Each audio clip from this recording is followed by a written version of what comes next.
Hello friend नमस्कार good morning. आज 27 नवेम्बर 2020 आज दिन 20टी बड़ गुरुत्वपूर्ण लेटेस्ट न्यूज अपडेट पाई परिबे।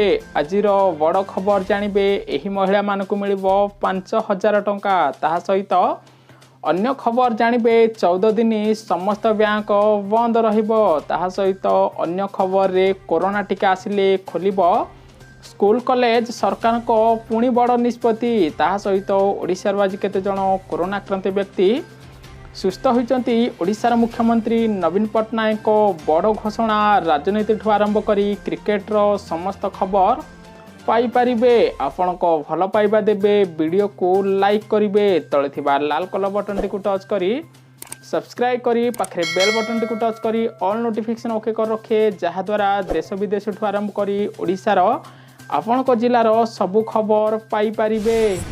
आजिर परवर्ती खबर कृषकों आंदोलन मध्य मुह खोलिले कृषि मंत्री। कहिले डिसेम्बर 3 रे पुणी थरे हब आलोचना। प्रसंग को नहीं राजनीति करंतु नाही। सूचना अनुसार देश में कृषक आंदोलन बढ़िबारे लागिछि। सेपटे विरोध प्रदर्शन मध्य केंद्र कृषि मंत्री नरेंद्र सिंह तोमार एक बड़ बयान देइचंती। केंद्र सरकार पक्षरु आलोचना पाई कृषक संगठन को डका जाइछि। एही आलोचना डिसेम्बर 3 तारिख रे होई पारे।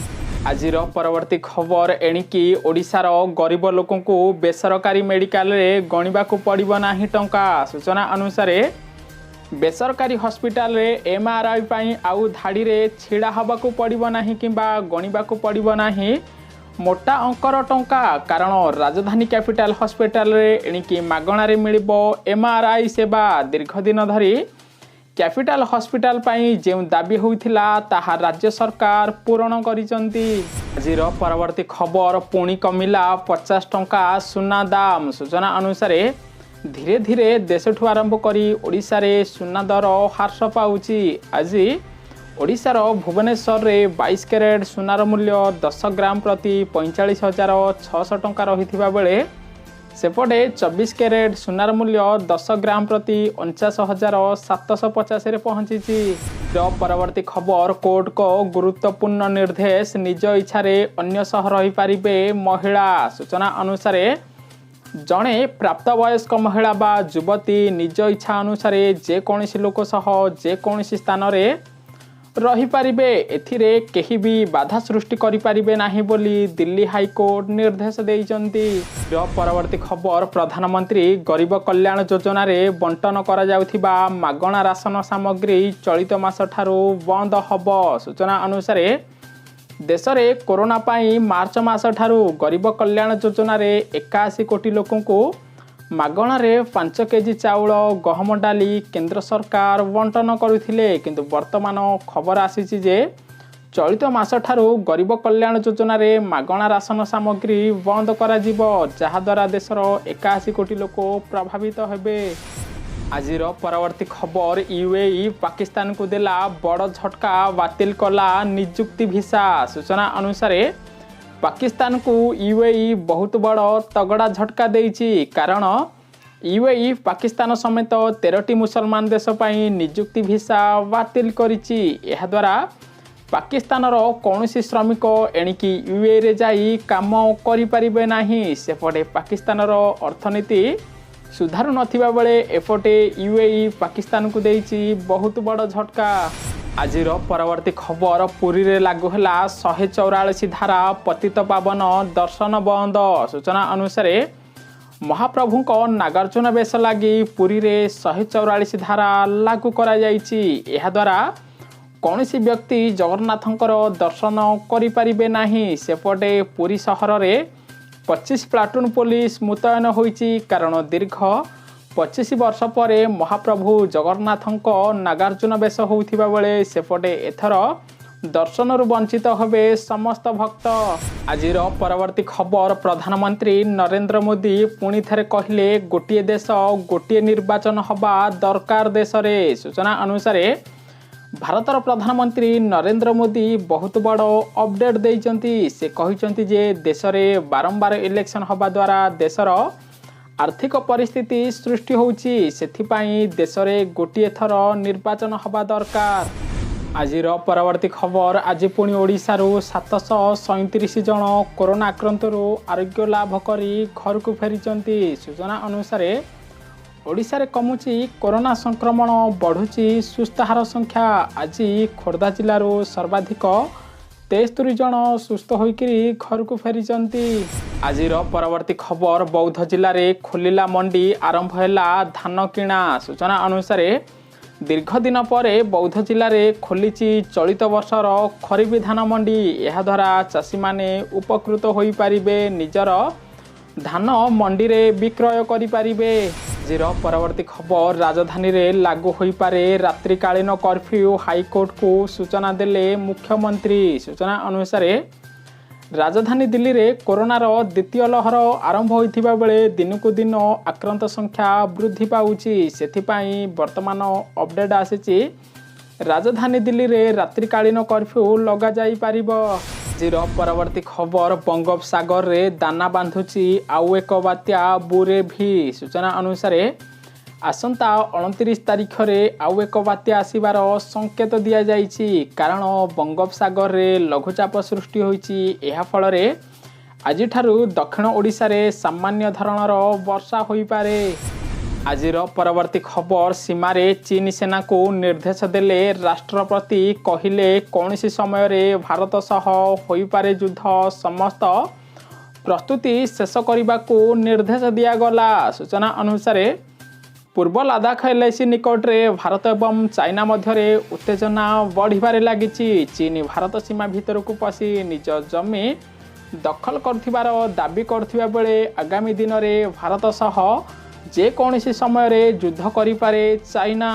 आजिर परवर्ती खबर आज पुणी ओडिशा रे 24 पैसा कमिला पेट्रोल डीजेल दाम। सूचना अनुसार ओडिशार राजधानी भुवनेश्वर रे आज पेट्रोल लिटर पिछा रही 82 टंका 02 पैसा। सेही भली डीजेल लिटर पिछा 77 टंका 59 पैसा रे पहुंची। आजिर परवर्ती खबर साइकेल रे आसुथिले फैन, फ्लाइट पठाइले सोनू सूद। सूचना अनुसार बॉलीवुड अभिनेता सोनू सूद को पाई साइकेल यात्रा। जड़े प्रशासक सोनू को भेटिबा पाई पाटनारू मुंबई साइकेल रे बाहरिचंती, किंतु एही खबर सोनू को पाखरे पहुंचीबा परे तांको पाई विमान पठाइचंती सोनू सूद। आजिर परवर्ती खबर दीपावली परे कमिला स्मार्टफोन रो बिक्री। सूचना अनुसार दीपावली पर्यंत स्मार्टफोन बिक्री उन्नत स्थिति रे थिबा बेले मात्र एहा पर ठारू 20 रु 25% ह्रास पाइछि देश रे मोबाइल बिक्री। आजिर परवर्ती खबर टीका न बाहरिबा पर्यंत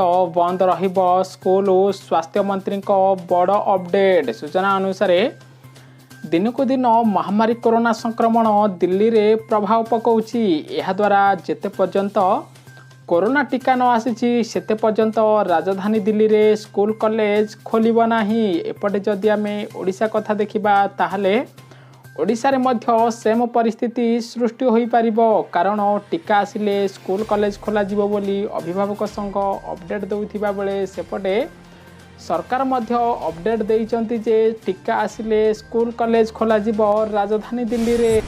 आजिर परवर्ती खबर नयागढ़ बहुचर्चित 5 वर्ष झील परिहत्या घटनार विवृत्ति रखिले मंत्री अरुण साहू। मंत्री कहिचंती जे परिहत्या घटना रे मते व्यथित करिछि, मु गभीर मर्माहत हिंसा को मु विरोध करे। एही घटना रे क्राइम ब्रांच तदंत सहित मु स्वागत करिछि। जो माने अपराध करिसंती सेमानकु कठोर दंड दिया जाऊ। आजिर परवर्ती खबर पुणी एक नकली घी कारखाना ठाब करागला। सूचना अनुसार होई जांतु आपण सावधान, कारण नकली कारखानार हब पलटिछि सिल्भर सिटी कटक। तेल हो कि मसला गुंड सबकिछि एठी नकली मिलिछि, कारण एबे वर्तमान पुलिस पक्षरु एक नकली घी कारखाना को ठाब करा जाइछि। आजिर परवर्ती खबर राजस्व क्षति को नहीं चिंतारे सरकार, खर्च नियंत्रण पाई समस्त मंत्रालय को पुणी देले निर्देश। सूचना अनुसार कोरोना संकट और लॉकडाउन जोगु देशर राजस्व क्षति बढ़ी। यह सह सरकार तमाम योजना पाई मध्य देश रे खर्च बढ़ी चली। एभली परिस्थिति मुकुलिबा पाई सरकार अनेक निष्पत्ति नेउचंती। राजस्व क्षति पाई केंद्र सरकार चिंतारे थिबा बेले एथिरु ବର୍ତ୍ତିବା ପାଇଁ ବିଭିନ୍ନ ମନ୍ତ୍ରାଳୟକୁ ଖର୍ଚ୍ଚ କାଟ କରିବାକୁ ନିର୍ଦ୍ଦେଶ ଦିଆଯାଇଛି। ପରବର୍ତ୍ତୀ ଖବର ଅସ୍ତ୍ରୋପଚାର ବେଳେ ଆଖି ବୁଜିଲେ ଗର୍ଭବତୀ ଡାକ୍ତରଖାନାରେ ଉତ୍ତେଜନା। ସୂଚନା ଅନୁସାରେ ଅସ୍ତ୍ରୋପଚାର ବେଳେ ଡାକ୍ତରଙ୍କ ଭୁଲ ଇଞ୍ଜେକ୍ସନ ଯୋଗୁଁ ଜଣେ ଗର୍ଭବତୀଙ୍କ ମୃତ୍ୟୁର ଅଭିଯୋଗ ନେଇ ବରଗଡ଼ ଜିଲ୍ଲା ମୁଖ୍ୟ ଚିକିତ୍ସାଳୟରେ ଉତ୍ତେଜନା ପ୍ରକାଶ ପାଇଛି। ଆଜିର ପରବର୍ତ୍ତୀ ଖବର ଓଟିଇଟି ସାର୍ଟିଫିକେଟ୍ ଜାଲିଆତି ସନ୍ଦେହ ହରଭଙ୍ଗା ବ୍ଲକର 22 ଜଣ ଗଣଶିକ୍ଷକଙ୍କୁ କାରଣ ଦର୍ଶାଅ ନୋଟିସ୍। ସୂଚନା ଅନୁସାରେ ଓଡ଼ିଶା ସରକାର ଯେତେ ଚେଷ୍ଟା କଲେ ବି ବର୍ତ୍ତମାନ ସୁଦ୍ଧା ନକଲି ଶିକ୍ଷକଙ୍କ ସଂଖ୍ୟା ବୃଦ୍ଧି ପାଇଛି। ପରବର୍ତ୍ତୀ ଖବର ନେପାଳକୁ କୋରୋନା ସମ୍ବନ୍ଧୀୟ ଚିକିତ୍ସା ସହାୟତା ଦେଲା ଭାରତ। ସୂଚନା ଅନୁସାରେ ଭାରତର ବୈଦେଶିକ ସଚିବ ନେପାଳର ରାଜଧାନୀ କାଠମାଣ୍ଡୁରେ ପହଞ୍ଚିଛନ୍ତି। ସେପଟେ ଭାରତ ନେପାଳକୁ କୋରୋନା ବିଷୟରେ ଚିକିତ୍ସା ସହାୟତା ପ୍ରଦାନ କରିଛି। ଆଜିର ପରବର୍ତ୍ତୀ ଖବର ଆଜି ସିଡନୀରେ ଭାରତ ଅଷ୍ଟ୍ରେଲିଆ ମଧ୍ୟରେ ହେବ ପ୍ରଥମ ଦିନିକିଆ ମ୍ୟାଚ୍। ସୂଚନା ଅନୁସାରେ ନୂଆ ଜର୍ସି ଓ କୋରୋନା ମହାମାରୀ ଭିତରେ ଭାରତୀୟ କ୍ରିକେଟ ଟିମ୍ ଅଷ୍ଟ୍ରେଲିଆ ବିପକ୍ଷରେ ଶକ୍ତିଶାଳୀ ମ୍ୟାଚ୍ ଖେଳିବାକୁ ଯାଉଛି।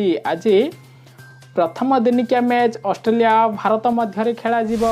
ପରବର୍ତ୍ତୀ ଖବର କୋରାପୁଟ ସୁନାବେଡ଼ା ଅଞ୍ଚଳରୁ 3 ଲକ୍ଷରୁ ଉର୍ଦ୍ଧ୍ୱ ଟଙ୍କାର ନକଲି ନୋଟ୍ ଜବତ ଜଣକୁ ଗିରଫ କରାଯାଇଛି। ସୂଚନା ଅନୁସାରେ କୋରାପୁଟ ଜିଲ୍ଲା ସୁନାବେଡ଼ା ଅଞ୍ଚଳରୁ ନକଲି ନୋଟ୍କୁ ଜବତ କରିଛି ପୁଲିସ। ପରବର୍ତ୍ତୀ ଖବର ବର୍ଜ୍ୟବସ୍ତୁ ପରିଚାଳନା ବ୍ୟବସ୍ଥାର ସମ୍ପୂର୍ଣ୍ଣ ରୂପାନ୍ତରଣ ପାଇଁ 83ଟି ନୂତନ ଯାନ ବ୍ୟବହାର କରାଯିବ। ସୂଚନା ଅନୁସାରେ ରାଉରକେଲା ସହରର ପରିମଳ ବ୍ୟବସ୍ଥା ପରିଚାଳନା ଦିଗରେ ରାଉରକେଲା ମହାନଗରୀ ନିଗମ ଆଉ ଏକ ପାଦ ଆଗକୁ ଆସିଛି। କାରଣ ସୁନ୍ଦରଗଡ଼ର ଆର୍ଥିକ ସହଯୋଗରେ ନିଗମ 83ଟି ନୂତନ ଯାନ ସାମଗ୍ରୀ ବର୍ଜ୍ୟବସ୍ତୁ ପରିଚାଳନା ନିମନ୍ତେ ବ୍ୟବହାର କରିବ। ପରବର୍ତ୍ତୀ ଖବର ବ୍ରଜରାଜନଗରର କୋଇଲା ଖଣି ଶ୍ରମିକଙ୍କ ଧର୍ମଘଟ ଉତ୍ପାଦନ ଓ ପରିବହନ ବାଧାପ୍ରାପ୍ତ। ସୂଚନା ଅନୁସାରେ କୋଇଲା ଖଣିରେ କାର୍ଯ୍ୟରତ 3 ପ୍ରମୁଖ ଶ୍ରମିକ ସଂଗଠନ ପକ୍ଷରୁ 12 ଦଫା ଦାବି ନେଇ 24 ଘଣ୍ଟିଆ ଆନ୍ଦୋଳନ ଡାକରା ଦିଆଯାଇଛି। ପରବର୍ତ୍ତୀ ଖବର ଅନୁମତି ବାତିଲ କଲେ ସରକାର। ସୂଚନା ଅନୁସାରେ ଭୁବନେଶ୍ୱର ରାଜଭବନ ନିକଟ ପେଟ୍ରୋଲ ପମ୍ପରେ ଗତ 7 ଅକ୍ଟୋବରରେ ଘଟିଥିବା ଭୟଙ୍କର ବିସ୍ଫୋରଣ ଘଟଣାରେ ସରକାରଙ୍କ ପକ୍ଷରୁ କାର୍ଯ୍ୟାନୁଷ୍ଠାନ ସ୍ୱରୂପ ଏହାର ଅନୁମତିକୁ ବାତିଲ କରିଦିଆଯାଇଛି। ଭାରତର କୂଟନୈତିକ ବିଜୟ ଓଆଇସି ବୈଠକରେ ହେବନି କାଶ୍ମୀର ମୁର୍ଦ୍ଦାକୁ ନେଇ ଚର୍ଚ୍ଚା। ସୂଚନା ଅନୁସାରେ ନାଇଜରରେ ଆସନ୍ତା ନଭେମ୍ବର 27-28 ତାରିଖରେ ହେବାକୁ ଥିବା ଇସଲାମିକ ସହଯୋଗ ସଂଗଠନରେ କାଶ୍ମୀରର ମୁର୍ଦ୍ଦା ଉଠିବା ନାହିଁ, ଯାହାଫଳରେ ପାକିସ୍ତାନକୁ ଲାଗିଛି ଶକ୍ତ ଝଟକା। ଡିସେମ୍ବର ମାସରେ 14 ଦିନ ବନ୍ଦ ରହିବ ସମସ୍ତ ବ୍ୟାଙ୍କ। ସୂଚନା ଅନୁସାରେ ଯଦି ଆପଣଙ୍କର ଡିସେମ୍ବର ମାସରେ କୌଣସି ଗୁରୁତ୍ୱପୂର୍ଣ୍ଣ କାମ ଅଛି ତାହେଲେ ଆପଣ ଜଲ୍ଦି ସାରି ନିଅନ୍ତୁ, କାରଣ ଡିସେମ୍ବର ମାସରେ ଦେଶରେ 14 ଦିନ ବନ୍ଦ ରହିବ ସମସ୍ତ ବ୍ୟାଙ୍କ। ସେହିପରି 3 ତାରିଖ, 6 ତାରିଖ, 12 ତାରିଖଠୁ ଆରମ୍ଭ କରି 30-31 ତାରିଖ ପର୍ଯ୍ୟନ୍ତ ଦେଶରେ ବନ୍ଦ ରହିବ ବ୍ୟାଙ୍କ। ପରବର୍ତ୍ତୀ ଖବର ଅନୁଗୁଳରେ ହାତୀ ଉପଦ୍ରବ, ବ୍ୟାପକ ଫସଲ ନଷ୍ଟ।